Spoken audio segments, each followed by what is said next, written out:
अब म राष्ट्रिय सभाका सचिव डाक्टर सुरेन्द्र अर्याललाई आर्थिक विधेयक 2081 राष्ट्र ऋण उठाउने विधेयक 2081 र भन्सार महसुल विधेयक 2081 का सम्बन्धमा प्रतिनिधि सभाबाट प्राप्त सन्देश सभा समक्ष जानकारी गराई टेबल गर्न समय उपलब्ध गराउँछु।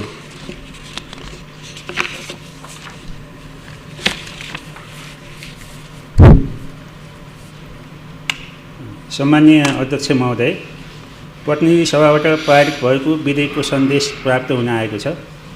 अध्यक्ष महोदयको अनुमतिले राष्ट्रिय सभा नियमावली 2075 को नियम 132 को उपनियम 1 बमोजिम उक्त सन्देश सभा समक्ष जानकारी गराउँछु।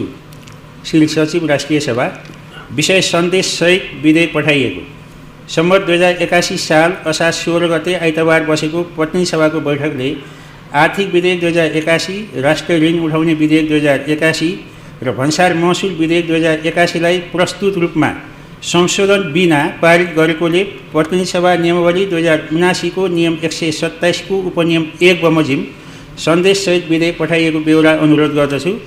पद्म प्रसाद पाण्डे, महासचिव, 2081-316। अध्यक्ष महोदयको अनुमतिले राष्ट्रिय सभा नियमावली 2075 को नियम 132 को उपनियम 1 बमोजिम उक्त सन्देश यस सम्मानित सभा समक्ष टेबल गर्दछु। धन्यवाद।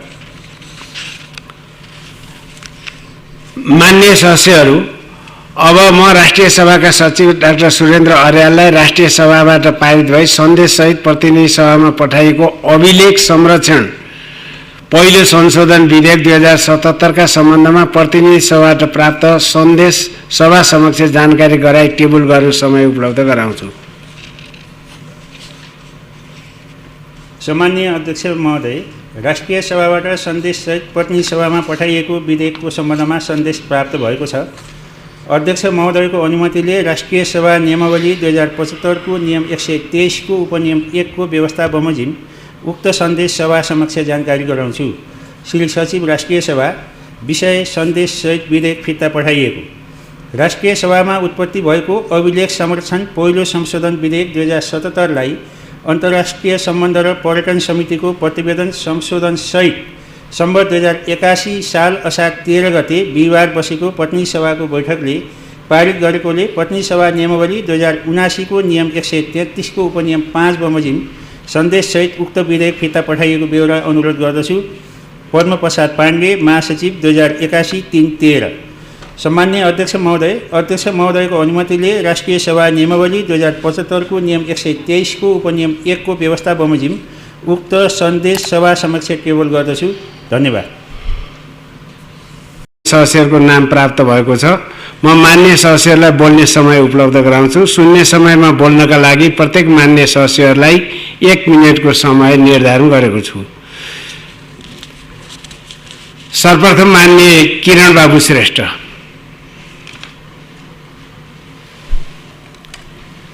सम्मान्य अध्यक्षज्यू, न्याय नपाए गोर्खा जानु भन्ने रामराजा शाहदेखि नेपाल एकीकरणको सूत्रपात गर्ने राष्ट्रिय एकताका प्रतीक पृथ्वीनारायण शाहको कालदेखि अवस्थित गोर्खा दरबार, यस दरबारमा धार्मिक एवं सांस्कृतिक परम्परा विगत 400 वर्षदेखि सञ्चालन हुँदै आएको छ। गोर्खा दरबारको यस परम्परा र सांस्कृतिकहरू संरक्षण हुन नसक्ने अवस्था अहिले देखिँदै गएको छ।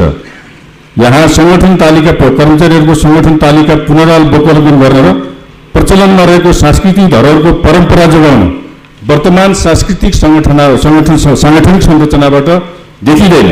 त्यसैले अहिले नयाँसँग एउटा संगठन संरचना तयार गरी दरबन्दीको व्यवस्था गर्न र यो संस्कृति परम्परा 400 वर्षदेखि गएको संस्कृति परम्परालाई जोगाउनको लागि सम्बन्धित मन्त्रीको ध्यानाकर्षण गर्न सम्मान्य अध्यक्षज्यू मार्फत अनुरोध गर्दछु। धन्यवाद। मान्य सदस्य पदम बहादुर परियार।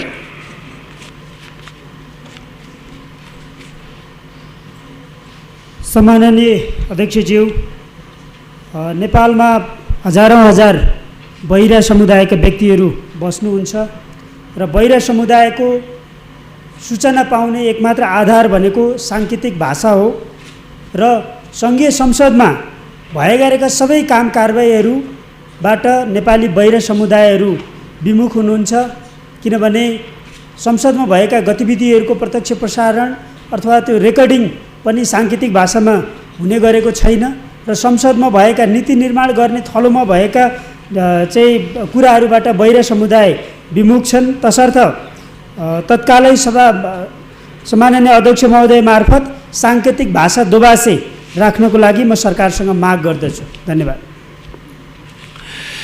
मान्य सदस्य पूजा चौधरी। सम्माननीय अध्यक्ष महोदय, अहिले खेतीपातीको समयमा मध्य प्रदेशका जनताले जहिले पनि मलको लागि हाहाकार चाहिरहेका हुन्छन्। मलको तस्करी हुन्छ मध्य प्रदेशमा, तर चाहिएको बेलामा किसानले त्यही मल पाइरहेको हुँदैनन्। त्यसैले म सम्माननीय अध्यक्षज्यू मार्फत सम्बन्धित मन्त्रालयलाई मलको निकास छिटोभन्दा छिटो निकालिदिनु हुन हार्दिक अनुरोध गर्दछु। धन्यवाद। मान्य सदस्य रुक्मिणी कोइराला।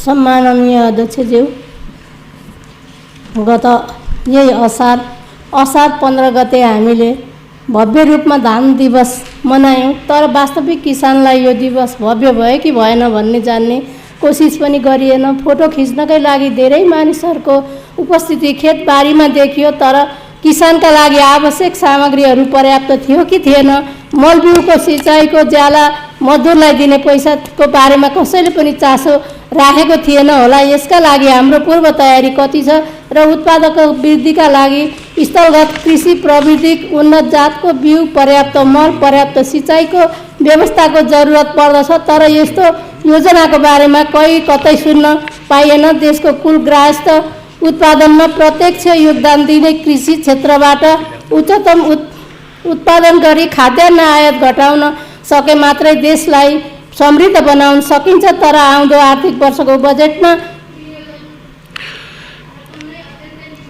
मान्य सदस्य विष्णु कुमारी सापकोटा।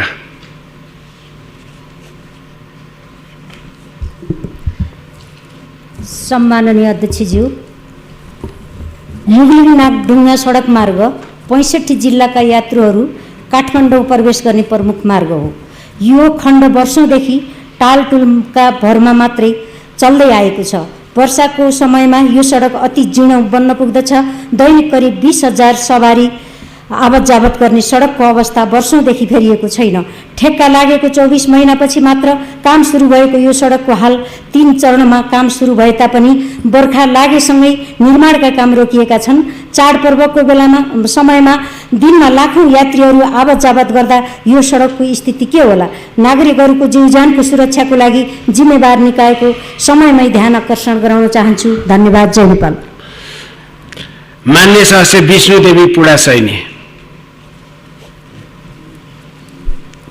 सम्मान्य अध्यक्ष महोदय, स्वास्थ्य बिमा कार्यक्रम 2072 सुरु भई सबै स्थानीय तहमा स्वास्थ्य बिमा दर्ता सहयोगीका रूपमा नियुक्ति पाएका थिए। स्वास्थ्य बिमा गराए बापत उनीहरूले 10% प्रोत्साहन बापतको चाहिँ भत्ता पाउँथे र 1% चाहिँ कर तिर्नु पर्थ्यो। कर कटाउँथ्यो। सेवा गर्दै आए, त्यसरी सेवा गर्दै आएका स्वास्थ्य बिमा सम्बन्धी कार्यकर्ताहरूलाई अहिले महालेखाले 15% कर राख्नुपर्छ भनेर तिर्नुपर्छ भने भएकोले उनीहरूको चाहिँ अहिलेसम्म तलब पाएका पनि छैनन्। बेरोजी देखिराखेको छ। 10% चाहिँ नि सेवा बापत पाउँछन्, 15% कर कट्टा गर्नुपर्दा उनीहरू मर्का पर्यो, हामीलाई मर्का पर्यो भनेर सरकारसँग उहाँले गुहार माग्न काठमाडौँ आए। तर सरकारले कुरा सुन्नुको भन्दा उनीहरूलाई चाहिँ नि लाठीचार्ज गरेर कोही घाइते भएका पनि। मान्य सदस्य विष्णुबहादुर विश्वकर्मा।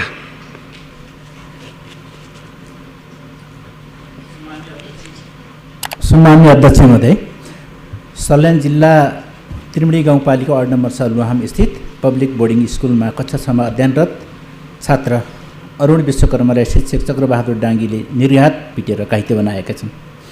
यो घटनाले निकै आकर्षित बनाएको छ। हाल घाइतेको बनाइएका विद्यार्थी सल्यान जिल्ला अस्पतालमा उपचार भई डिस्चार्ज भएका छन्। घाइते बनाउने शिक्षकलाई कडाभन्दा कडा कानुनी कारबाही गरियोस्, पीडित विद्यार्थीलाई क्षतिपूर्ति सहित उचित न्याय दिलाइयोस् भन्ने मागसहित सम्मान्य अध्यक्ष मार्फत नेपाल सरकारको ध्यान आकर्षण गराउन चाहन्छु। धन्यवाद। लाल सलाम। मान्य सदस्य श्री कृष्ण प्रसाद अधिकारी।